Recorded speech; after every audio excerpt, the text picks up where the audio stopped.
This is probably the most exciting video on my channel. Today I will be reading my first ARC read. I know. So exciting. Let me tell you a saying I've been living by so far this year. Asking and getting rejected yields the same results of not trying. So shoot your shot. This is your sign. Shoot your shot. And I did. I saw this author promoting her book and I asked her, can I be an ARC reader? And she approved me. And now we are starting A Dance of Fates. I'm so excited. I'm really taking this opportunity seriously and I want to take y'all on the journey. So before we go make our cup of tea, sit down and relax and read, let's read the dedication. Let's get a little feel of this book before we jump into this video. And yes, this is me. Don't judge me. I'm going to revamp my Kindle. Okay, A Dance of Fates, the Veiled Fate series, book 1. The dedication, are you ready? For the quiet dreamers, because your dreams deserve to be heard too. That is so cute. And there are 44 chapters. That's not bad for a fantasy book. It has a map. Oh my gosh. Let's go make our tea and start reading.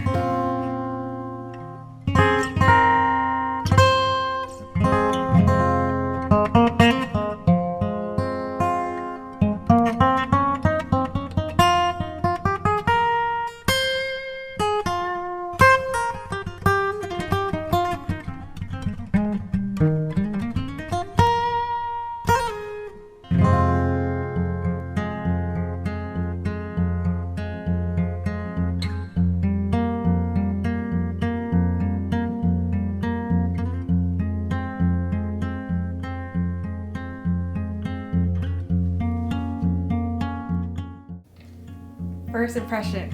It's first person point of view. When I find out books are in third person, 9 times out of 10, I DNF it. I hate them. This isn't.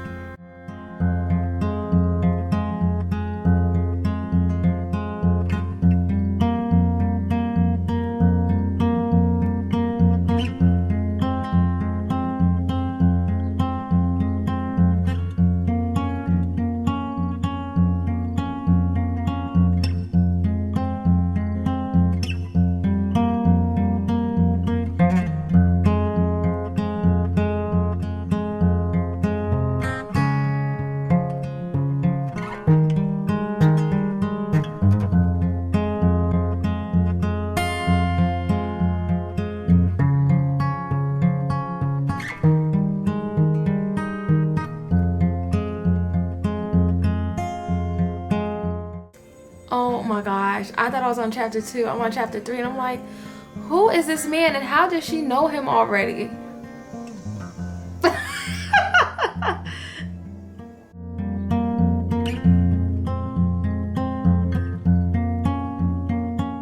Ooh, they have Faze. Ever since I read ACOTAR, I'm in love with Faze. I knew I saw her compare this book to ACOTAR.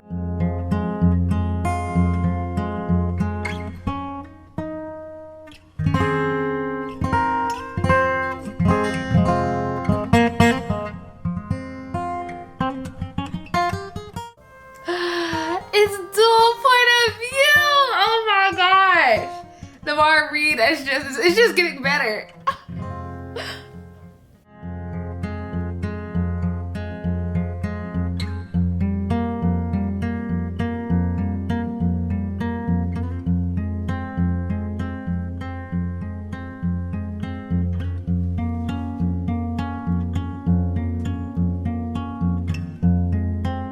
Originally, I asked for a physical copy of this ARC, but she didn't have it to give, so I got it on my Kindle.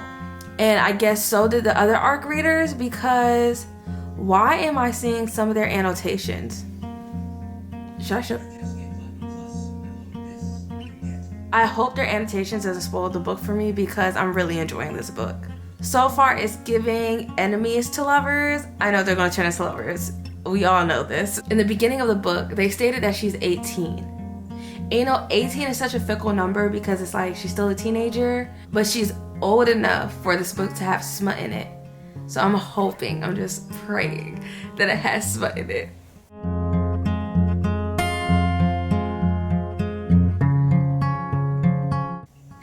Oh, I'm about to annotate what they annotated. Oh my gosh.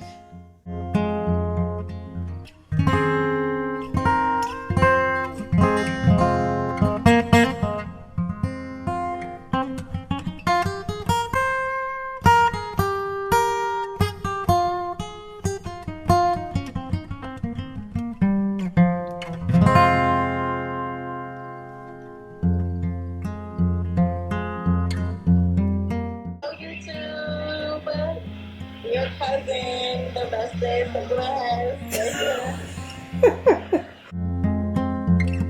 So it's been a couple of days since I started A Dance of Fates, and when I say I am truly enjoying this book, it's like the further I get into the story, the more I'm loving it. I wrote a list of everything that I've been enjoying about this book because I didn't want to forget anything. So let's just jump right into this list. First is the realistic emotions. Have you ever read a book where two people just met 3 hours ago and they're in love? Like, be for real. I don't know if this is too much. I don't know if this is too much information, but the main character, she's been isolated all her life. Her mother warned her that she's going to be easily trustworthy towards people because of her yearning for relationships with people. And she's always checking herself. She's always reeling it back in. And I just love how aware of herself she is. 2 is the banter. The banter between our main character, Celine, and I believe it's her love interest, Dane. It's so funny. They're always joking around, whether it's to be mean to each other, be sarcastic, or even to lighten a dark moment. Their banter is top tier. I love it. Number 3 is the world building. If you ever read a fantasy book, you know there's 2 types of world building. The first one is where they do it in the beginning of the book and then they get into the story later on. And then the second type is where they do it throughout the story. They're like, you got to figure it out as we go along. And that's how this book is, and I love that because sometimes when you do it in the beginning of the book, it feels drawn out and it could get boring. I'm glad she didn't do that in this book. Number 4, and I hate to be this person, but I keep comparing this book to ACOTAR, and I'm not doing it all the time. I'm only doing it when things pop up and I'm just like, oh, that happened in ACOTAR. For instance, there's fays and humans. The fays have powers. Humans don't like fays. Things of that nature. And oh my gosh, I wish I caught this on camera. One of the tropes in this book is fated mates. Fated mates. One of my favorite tropes is fated mates. There's something about this person being destined to you that just knocks my socks off. And I have 2 more, but they're really 2 in 1. And this is the only con I have about this book. It's Dane. Not him as a person, but the lack of his point of view within the story. Because if you saw earlier, I was so excited that this was a dual point of view story. But that was only that 1 chapter and it wasn't even a full page. And I have so many questions regarding Dane that I feel like you could only get answered in his point of view. I have a theory of why we're not getting his point of views. I feel like he just knows more than he's letting on. And if we're in his point of view, it's going to ruin the shock value of the plot of the story. That's what I assume is going on. So I'm gonna keep reading so I can figure out if he does get more screen time. If he still gets some more point of views within this story, because I just want to know what's going on in this man's head. You know.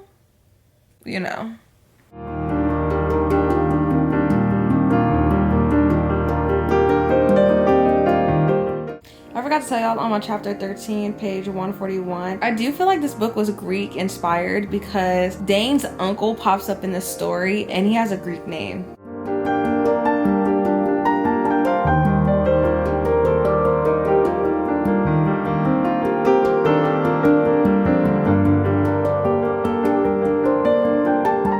Author keeps using this word sodding, and if you have a Kindle, you know you can press on a word and it'll pop up the definition. So that's what I tried to do and nothing popped up. So the other day I was on TikTok and a scene from this movie came up. I don't know the name of the movie, but they were using a word sodding too. And if I'm correct, it's kind of an aggressive term. It can be used negatively or to emphasize something. And that's one thing I love about reading, is that you learn something new every time. Like, I was telling the girls on my book club that there's some words I know, like I've used it in phrases, but I've never seen it written down on paper until I started reading. I just find it so interesting of how much you can learn just from reading a silly little fantasy.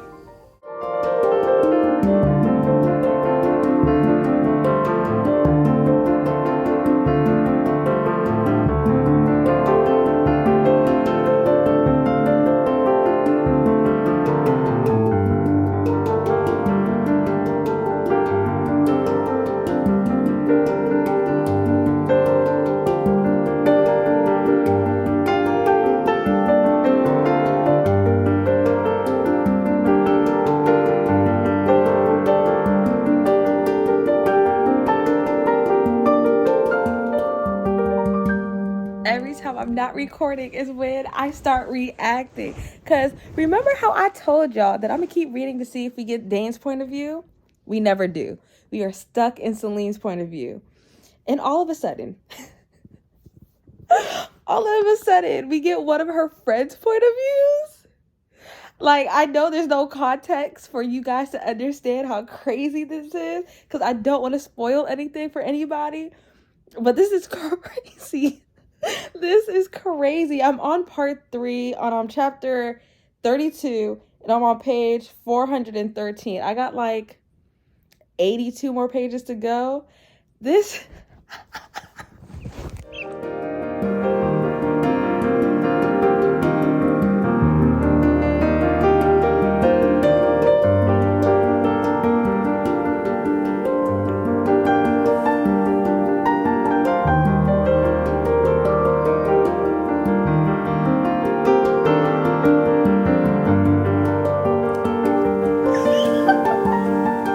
We are now finally finished the book. I can honestly say this book got me out of my book slump.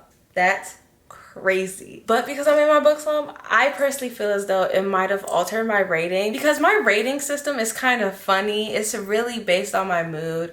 But when it comes to 5 stars, I either think it's perfect or there's things in there that I could overlook. And I feel like if I wasn't in my reading slump, the things that bothered me in this book, I could have overlooked, but I'm in my reading slump, so I couldn't. Because of those things, I rate this book a 4.8. Very specific, I know. It's just missing something. I'm gonna start with my cons of the book, and then we're gonna go into my pros. My first con is in the beginning of the book, she uses a few phrases a little too much for my liking. Like, I get it, I understand what it means.